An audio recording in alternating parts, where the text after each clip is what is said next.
c'est l'histoire de Jean Chevalin en 1940 qui déserte parce qu'il a peur de la guerre. Il va se faire passer pour un juif pour passer la zone libre en pensant que ça va lui ouvrir des nouvelles opportunités et que c'est peut-être sa planche de salut pour traverser cette guerre. Évidemment, on est en 1940. Vous imaginez que l'idée était un peu bancale.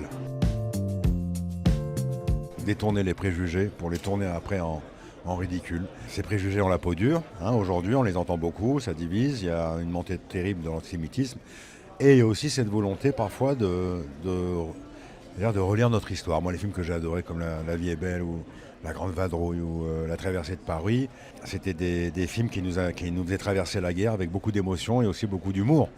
Et j'aime bien quand on porte un éclairage sur la grande histoire, mais avec ce petit pas de côté. Il faut regarder l'histoire sans trop de complaisance, mais sans trop de sévérité. Donc il faut laisser passer, je veux dire, le rire. C'est comme une petite lumière qui vient un peu nous apaiser, on va dire. Il y a une cinématographie immédiate quand vous filmez les voitures d'époque, les costumes d'époque, les décors de l'époque. Donc en réalité, ça a été presque plus facile que j'aurais pu l'imaginer. Évidemment, c'est intense, il faut être très attentif à tout, aux anachronismes, au respect de l'histoire aussi.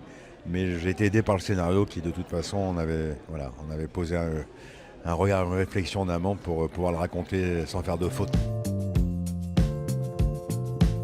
Moi, j'étais dans la salle, j'ai regardé, je me suis fait ce cadeau, une salle remplie, un public complètement fou à Arras, aussi nombreux dans une salle de cinéma. Ça fait chaud au cœur aujourd'hui, évidemment, mais là, le public a, je crois, très très bien reçu le film. J'étais dans la salle, j'ai entendu les rires, j'ai senti l'émotion à la fin, et c'était un échange formidable pour un public en or.